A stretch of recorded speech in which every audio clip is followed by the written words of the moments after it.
We have typical July weather going on not only in the Northeast, but also across much of the U.S. And we have a isolated but rather powerful thunderstorm that's moving across parts of Long Island even as we speak. And we're going to take a look at that and much more on tonight's Joe and Joe Weather Show. And I got the radar loop. I get this out of the way, you'll be able to see it. Make it just a little bit bigger. This is the OKX radar. And I mentioned today that there could be an isolated shower or thunderstorm, and about 99% of the people won't see anything. And that actually was a good forecast. And I'll show you where that 1% is. When you look at the loop, it's a small thunderstorm that developed right along the south shore of Long Island, then moved up northeast over the LIE to Ronkonkoma Center region. Now it looks like it's probably right over the OKX radar. So sort of lost sight of it on this view, and you can see also on the other OKX loop that I have, where I got the first frame is where the thunderstorm hit its peak. Hail. A lot of my former neighbors putting up videos of hail. Looks like maybe pea size or a little bit bigger, coming down in buckets with this one isolated cell that developed late this afternoon and this evening. And there is a severe thunderstorm warning that's still, I think it's still ongoing. Let me refresh it to see if the yellow box pops off. And yeah, it looks like the yellow box just popped off. So that severe There thunderstorm also warning appears, there may also be appears done. to, yeah, yeah, you're right, you're right. I was just going to say where the yellow box is, there is a severe thunderstorm warning that is now for that part of Long Island that's being affected by this. So, Yeah. and yeah, it looks like Go ahead. I'm sorry. no, well, I mean, I'm looking at from my perspective right now. It is, it's I wish they would get rid of this radar on the Upton site. I thought I would get a close in view, and it just is not doing me any good whatsoever. So, regardless, as you just said, Joe, it looks like it was caused by a sea breeze front, I Yeah. suppose.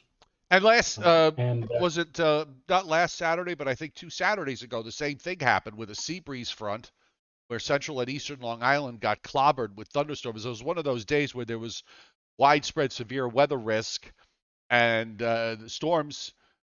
Actually, if I remember correctly, that was the day where the severe thunderstorm watch was up from the New Jersey-New York state line northeast, and then the other watch was up from southern New Jersey on southwest, and there was that gaping hole in the middle where there was no severe thunderstorm watch. And they formed on a sea breeze front over Suffolk County in central and eastern Long Island, and those were also rather strong, but they were big rain producers more than anything else. This one at least watered a few folks, the lawns of a few people over central Long Island, and it continues on to the east. I think once it gets away from that OKX, center, right on top of the OKX radar, we could probably get a better handle on what's left of this storm. But I'm just looking at the loop right beforehand, it looked like it might have just passed its peak in terms of intensity. So the strongest part of this thunderstorm may be done with. Tom Contino mentioning that the ones 2 weeks ago dropped 2.5 inches of rain. He says this Yes. one is a dud. Well, I suppose it's a dud if it doesn't pass over your house, Tom. But for those people who have been in the path of this particular storm, I don't know if you could call. What would you say, Joe? I guess maybe Well, it looks like it's dropping about an inch an hour yeah. I mean, at least. it's very small. I mean, the cell is very small. So, Yeah. in fact, looking at the trajectory of it, and I know where Tom lives, uh, the town he lives in, it passed just probably south of you. Uh, I'm thinking unless you were inside maybe a 10 square mile area, you probably didn't see much of anything. Christina Pedia mentioning to Tom Condino exactly what you said. The storm just passed to the south of you, where she is, in Rocky Point, she only has, I presume, ominous-looking clouds, but Yes. that's about all. So you see, it's a matter of where you are, location, location. Some folks got a nice, healthy little douse or downpour, but a lot of us, the rest of us, are just sitting off on the sidelines, continuing with another day of dry weather. Yeah, I was just gonna just mention the fact that yeah, somebody got a thunderstorm today to liven up the action, I suppose, considering how dry it's been and actually how quiet it has been. I'm trying to get the this is the light. I'm trying to load up the lightning map here for the Northeast. So bring that. Let's get that up on the screen. See what that has to tell us, and bring it up for everybody to look at. Which is the point of this program. But you can see it's a speck, and it's gone now. They're going to see where the lightning flashes are. It just kind of popped up. Let me add a few more frames to the back 36 frames and see what see how this developed. But you're right. There was probably a bit of a sea breeze front right along the south shore of Long Island, and the storm formed right along it. I've seen when that happens, usually they come and they can get very strong and severe very quickly, and just as fast as they get strong and severe, they can weaken almost as fast. And I think this is a perfect example of something that comes out of a sea breeze front. There it is on the loop, and you can see the lightning flashes that how this really it's so quick, Joe. This cell probably had a shelf life of maybe about an hour or so, and now it's just about gone. Yeah, and I've been I remember one time I was at Jones Beach, and overhead and on toward the horizon in front of me, where the ocean front was, blue sky. I look behind me to inland locations, and you see these tremendous bubbling cumulus clouds. And I said to Renata at the time, I said, I'll bet you somebody's getting clobbered with some major action in terms of thunderstorm activity. But again, that was inland, that was over the land. We were right at the shoreline, and so we weren't seeing anything really. But it's a funny thing. One of these micro scale climatological situations that Long Island or Long Islanders are accustomed to during the summertime. Yeah. And by the way, we had an upper trough swinging through today, which normally could have been a big thunderstorm producer. But if you look at the satellite loop and notice to the south, that's all that tropical air coming out of the Gulf of Mexico and running northeast. It's completely disjointed from the upper trough that is moving through New England now and upstate New York. You see the clouds there and that going northwest to west, and then moving northwest to southeast, and then moving west to east, and then southwest to northeast across northern New England. And then, of course, the trough was weakening as it moved eastward, so that didn't help the cause with regards to more widespread thunderstorm activity. And as far as the rest of the country is concerned, it is relatively quiet. I mean, they're really yeah, there are some scattered showers and thunderstorms going on in the southeast, in eastern North and South Carolina. You can see the lightning flashes there, down into North Florida and along parts of the Gulf Coast, and also back into Texas and parts of the Southwest. But other than that, I mean, nothing here is screaming widespread activity. So we're kind of in this. I don't know if you want to call it a no man's land in a sense, because there's no strong cold fronts. There are no tropical systems really. There are no tropical depressions or tropical storms to look at. There's an upper low. You can see it there northeast between the Bahamas and Bermuda. That's moving northwestward, so that's not going to do anything. That's just going to be a cold feature. So we're kind of in this window now, I think, for the next week or so, where we're not going to see anything extraordinary happen. Not just here in the Northeast and Mid-Atlantic states, but probably over a fair portion of the United States. Right. And incidentally, I was talking yesterday about how I was disappointed that the folks over at Climate Prediction Center did not update their drought map, but they have done so now. And in fact, Joe, You can go ahead uh, if you'd like. it's on, or it's on already. All right, hold on. Let me just. I Sure. gotta put the second. And this data is valid Oops. as of July 12th at 8 a.m. It was released today, Bastille Day, There you July go. 14th. And you can see here in the Northeast that things have only gotten a little worse than our most recent or latest or previous drought map. You can see now that here in, well, hey, let's highlight New York State. Here's New York State, and in the zones of yellow, it is designated as abnormally dry, and now abnormally dry includes Westchester, Rockland, Orange, Putnam County, and then you go northward. Doesn't include Sullivan or Ulster or Dutchess County, but it does include Columbia County and further up toward the Albany area. And there's actually an area that is considered moderate drought just to the east of Lake Erie. These counties, I'm not off the top of my head, I don't remember what counties these may be, but you could see that, I would say about half of New York right now is considered to be abnormally dry. And there's actually a small segment right here that is in moderate drought. And if we go back to the original map, you can see that in New England, it's even worse, much worse. We have in Maine, we have a situation where they are covered, mostly covered, except for the far northern areas of Maine, central or north central Maine and coastal Maine here, abnormally dry, moderate drought for the rest of the state, very dry up there. We look at Vermont, and you see that half the state is in abnormally dry. The easternmost part of the state of Maine is the Green Mountain State, is in a moderate drought, the D1 classification. New Hampshire is all in a moderate drought. And in fact, right down here, right along the edge of Massachusetts, the Massachusetts New Hampshire border, right down here, they have what is considered a severe drought. And in fact, if we go to Massachusetts, you can see that that state, the best you can hope for would be abnormally dry conditions. That would include Cape Cod and the islands, and I guess the Boston area too. But the rest of the state, well, you've got moderate drought, and look at this, severe drought up across the northern sections, northern and northeastern sections of Massachusetts.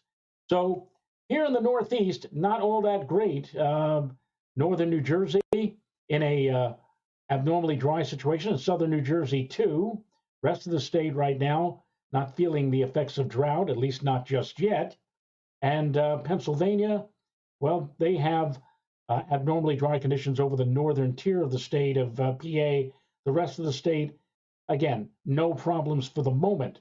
But if this keeps up, that's the situation is only going to worsen Right. over the coming days ahead. Well, So if that's the latest. That's the latest classification of drought in the northeastern United States. well, since we're just kind of getting into this dry situation, if we can get a wet pattern to set up for a few days in the next couple of weeks, we could pretty much take care of this relatively quickly.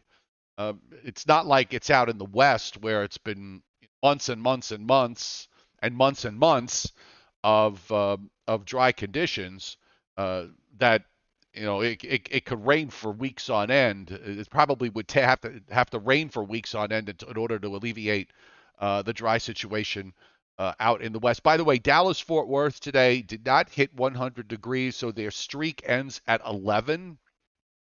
And for Wow. all and for all the uh,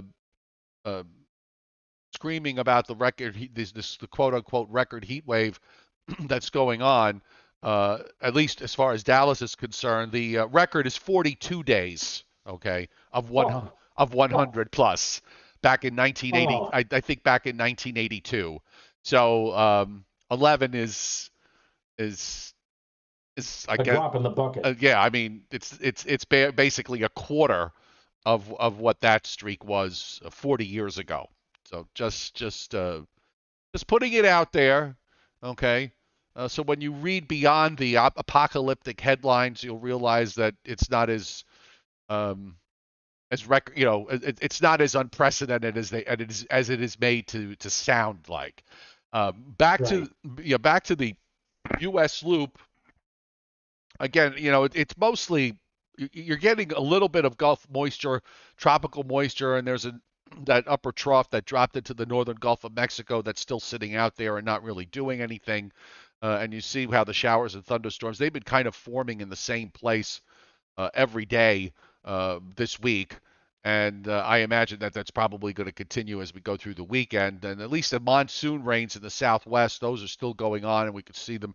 And it's funny, Joe. You pull up the satellite loop in the morning, and it's absolutely crystal clear skywise there. And then you pop up the loop later in the afternoon, and you see all the showers and thunderstorms that develop out of that monsoon.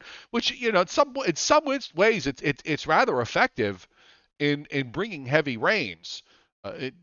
On a day-to-day basis. People don't realize that there is a rainy season out there, and this one actually started a month early. Now, the one thing that is going to happen is the upper ridge that has been over a good portion of the southern states. It's just sort of drawing it in general here. That's actually over the next couple of weeks going to be migrating to the west and strengthening northward. So that's probably going to cut off this monsoon action and bring heat to the western part of the United States.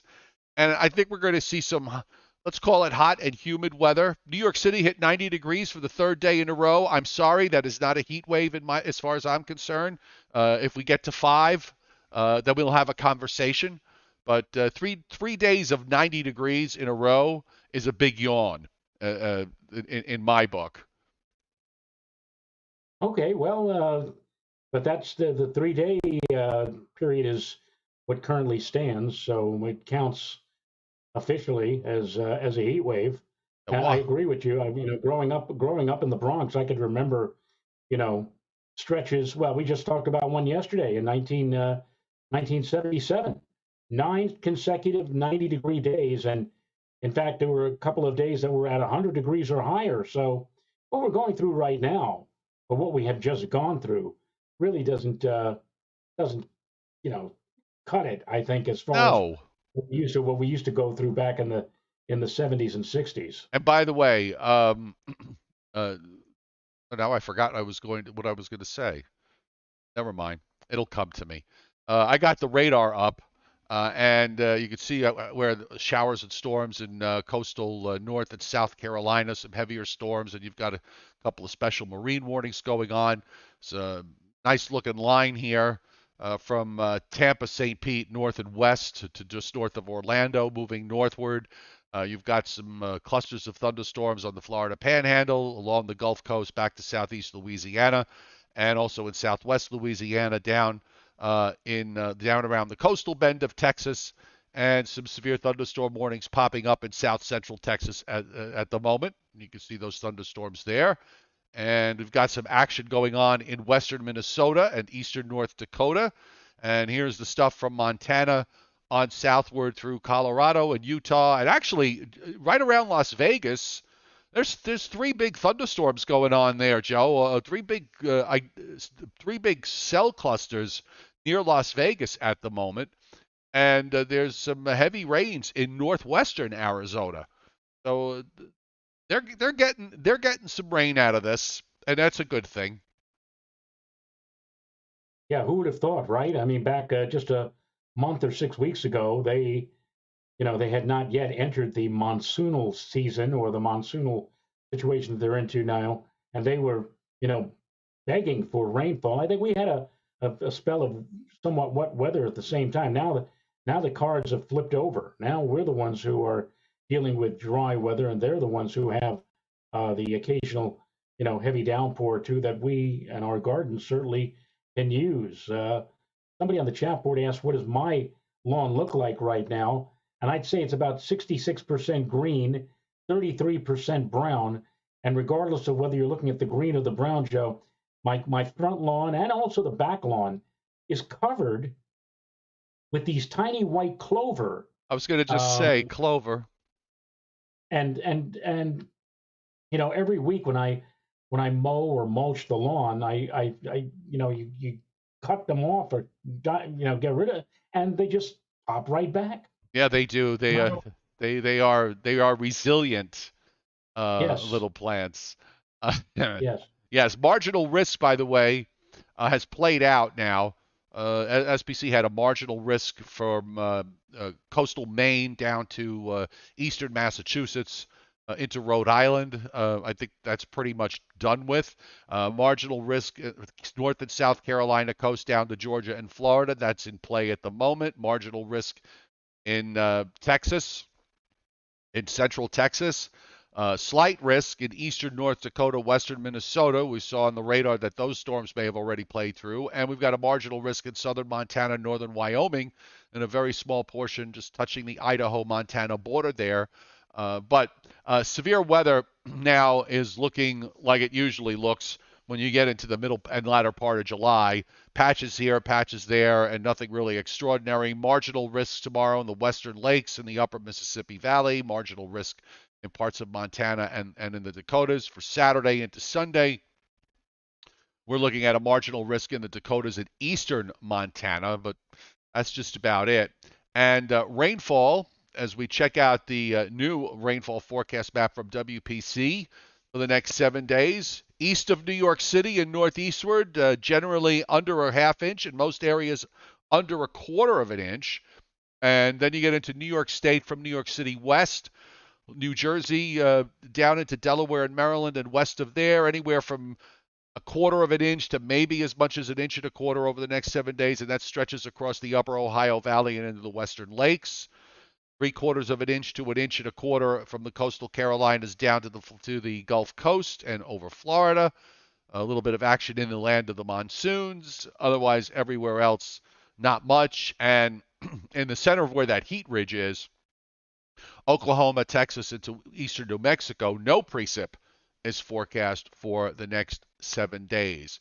Now, the only thing that I saw with regards to the upper low, the upper flow is what I meant to say, is we've been talking about how busy the Canadian part of the jet stream is, or has been, and while the upper flow looks the same. It just looks a little more relaxed over the next 10 days. So you don't have this really strong jet. We're just kind of on the edge of this strong northern jet. It's going to pull up a little bit north into Canada. So that's going to probably allow for very warm to hot conditions to settle in over the later in the weekend, probably Sunday more than Saturday, and into at least part of next week.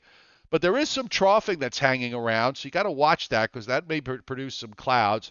A trough does drop into New England on Tuesday, and then another trough drops into the east around Thursday into Friday of next week. I'm using the European. After that, it kind of pulls up, and you can see the ridge out, the upper high, sitting.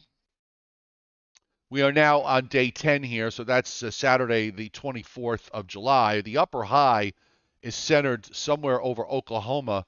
It's starting to nudge a little bit toward the east to the Appalachians, so we're kind of going to be on the edge of the heat for maybe a short time. But ultimately, if my instincts are correct, and sometimes they are and sometimes they're not, I just switched over to the GFS. The GFS was wanting to take that ridge and move it more to the west, and you do see that happening in the longer term. But the busy Canadian flow, Joe, looks like it wants to relax a bit as we go through the end of the month. So maybe that will allow for temperatures to to move up a bit in the toward the end of the month. And we're also on the chat board. They're talking about the extreme heat that is building into Europe, and maybe you Yes, might we want could to. take a look This at is a, that.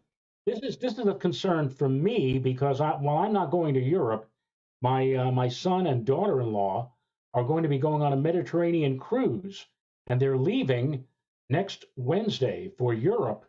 And I've been telling them, I said, my God, you're going to be heading in right into the teeth of what looks to be a history-making heat wave. I mean, it looks incredibly hot. It's going to be incredibly hot already as of Sunday and Monday. I'm looking at some insane temperatures for France and also even for jolly old England. I don't know if you brought that up yet. I I have haven't. I have I have it up. I have the map up. We're looking here. Yeah, So I've got so let's go to so 12Z is noon, right? Over there. right. Yeah, okay. So 12Z is noon, and at noon we have temperatures in Spain approaching 100, and by 6 o'clock they are. I don't know what that spot is in Spain, 41 Celsius. So that's like 105. Italy, uh, The hottest part of Spain, and I've been to Spain a few times, and the place that everybody says is the hot spot is Seville, which is in the south of Spain. So it might very well be that Seville, you're talking about like 40, 41 Celsius.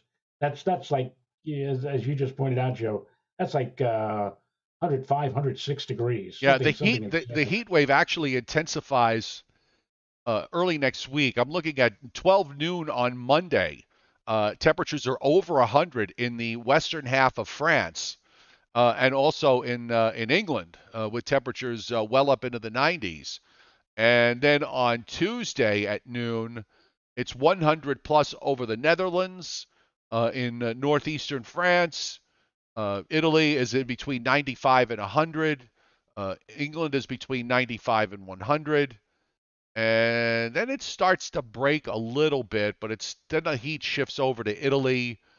By the time we get to Wednesday and Thursday, it shifts over to it a little further to the east. Very hot, by the way, also over Greece and uh, the Czech Republic and uh, Austria, Slovakia, all those countries there, uh, Romania, Hungary, uh, Bulgaria. They're also going to see temperatures well up over 100 degrees going into through next week. Then England does finally cool off. By the way, late around the 21st, 22nd, you start to see probably some sort of trough that's offshore, and then some general cooling. It does cool off somewhat as we get toward the 24th and 25th of the month. Something a little bit, how shall we say, more reasonable. Let's look at what the upper air looks like over there, just to get a feel for this. This is not something that you know, it's not in my toolbox. Let's put it that way on how to Yeah, forecast for Europe, because I don't I have not spent much time there, so I really don't know too much about how the climate works. I know that weather systems tend to move in crazy directions year round in this geographic zone that we have up, but you can see the big ridge. Uh, this is for Sunday. You could see the big upper high that they're dealing with right in there, and that brings up all the hot air from the Sahara winds up going northwestward into Spain and France, and then pushing up almost to England by Sunday, and then that ridge kind of pivots east. You get some kind of closed upper low that passes east of Portugal and runs into southern England along about later next Tuesday. Maybe that brings some showers and thunderstorms. And over time, there's more troughing as you get around to the 23rd, 24th, 25th. So that should cool it off. That upper high from Africa does break down, and the pattern toward the latter part of the month looks a little more reasonable, with more of an upper low and trough moving into Western Europe as opposed to having a strong upper ridge. yeah. And a couple of days ago, it looked like it was going to, that ridge was going to hold forth for a good long time. But now, as you just pointed out, the troughiness seems to be breaking it down periodically breaking it down, so it's not extended or protracted heat. But when it does, when the ridge does strengthen, and it will be very strong later on in the week, later on in the weekend into early next week, we're looking at some really. Now, again, I'm like you, Joe. I'm not. too well versed in European weather, but certainly I would think this is going to be like near record heat for them.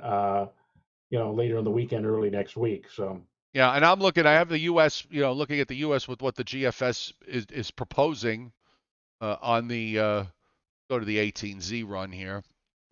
See what it has.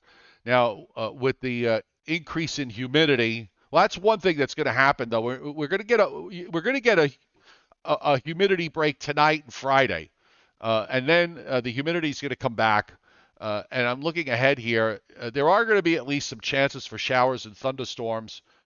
There's a weak system that goes by on Saturday that produces a few showers and storms from southern New Jersey southward. That really is probably just announcing the very warm to hot and humid conditions. On Sunday, as a weather front begins its initial approach, there might be some showers and thunderstorms Sunday night into Monday morning. And then again, we have maybe a chance for some thunderstorms late in the day Monday as the front finally moves through. The air behind it is probably just as hot and just as humid as the air ahead of it. So another trough in front, maybe around Thursday, that might produce a shower or a thunderstorm. I'm just trying to see when we could get something a little more important in terms of relief. Probably have to wait to maybe next weekend and beyond for that to happen. But there's nothing. I mean, looking at this and looking at the weather across the country, it's just very it's just relatively quiet. I mean, yeah, there are going to be pockets where they'll get some showers and storms. It's nice to see some in the Southwest, also some into Oklahoma and southern Kansas and northern Texas where some of the heat has been. But what we really could use is a stalled frontal boundary somewhere and just, where it rains for 3 or 4 days and puts down a good sizable amount of rainfall. And this is not the pattern for it. So uh, we'll just uh, we'll just continue to march along until until the next named storm develops. yeah, and who was it just now? I just was looking on the pattern. Ms. Spallerite wants us to put up the dew point map. One moment, please. Please And enjoy. Burger Lady pointing out that Joe, your surgery is tomorrow, right? I hope it goes really well. Yes. Hope you make a speedy recovery. And we're not going to keep this show on too much longer. I think last night you said you wanted to keep it short so that you could get ready because you got to get up at what 5 o'clock tomorrow morning Yeah, they, for. they they pushed it back an hour, so I have a little more time. But yeah, I don't want this show to go, much longer. Let's put it that way. All right, so I got the dew point map up here for everyone's enjoyment and convenience. So actually, for Miss Fowlerite, there's a little bit of dew point relief. Well, there was anyway. Let's see for tomorrow. I mean, the GFS has mid 60s dew points in eastern Kansas, but in central and western Kansas, dew points are in the 40s. So talk about being oh so close, but yet so far. Meanwhile, you can see the dew point relief happening in the east here from this latest upper trough going by. So we're going to see dew points tomorrow in the 50s tomorrow morning, even some at 40 dew points in upstate New York and New England. And it kind of hangs into Saturday morning before the dew points start to go up. And as we go into Sunday, it's, pretty much everybody from, I guess if you follow the border of North Dakota and Minnesota and follow that line straight down to the Gulf Coast, from there east, I, the dew points are I don't see I don't see the all I don't see the 60s map or though, better. Joe. You don't? Oh, that would No, be I that don't. that would be because I forgot to clear. I've been clicking back and forth so much that I forgot. Okay, so let's show the dew Nah. point map. Okay, so here we are. This is Thursday. So starting to see the dew points bleed down into the northeast and back through the Great Lakes. And meanwhile, for Miss Fowlerite, just to your west is where you've got dew points down in the 40s. But as far as the weekend goes, if you again follow that line from the North Dakota Minnesota border right down to the Gulf Coast, pretty much from there east, we're talking about dew points that are going to be in the upper mid 60s to low 70s. And meanwhile, I'm looking, Joe, look at these dew points here from Northern California back over to Idaho and Wyoming, dew points in the 20s and teens. Now those are nice dew points. Yes, having experienced that back at the end of May, early June, I can assure you that you're absolutely correct. I mean, I had 104 degrees one day in Las Vegas, but the dew point was only around 20. And actually, for them, believe it or not, Joe, a couple of people actually said, it feels a little humid out there. I'm sure, Hey, yes. I mean, It's all relative. yeah, We get excited when the dew point breaks below 60. Yeah, it's a whole deal. Your body just gets used to certain things, and then you notice it when the dew point climbs to 25. So even next week, you can see the dew points are low along the Canadian border, but we're not getting because the troughs in the northern stream are not deep enough. There's only minimal dew point relief once any one of these upper troughs or weak cold fronts move on through into the northeast. So it looks like just carrying this through to the end of the month. The last day now on the GFS is Saturday, July 30th. Okay. So it looks like we're going to be going into a stretch of relatively high humidity. Whether the temperatures are going to be high, it remains to be seen. But I mean, we're probably going to, my feeling is it'll probably be upper 80s to low 90s much of the time, or mid to upper 80s, depending on how much cloud cover there is from day to day.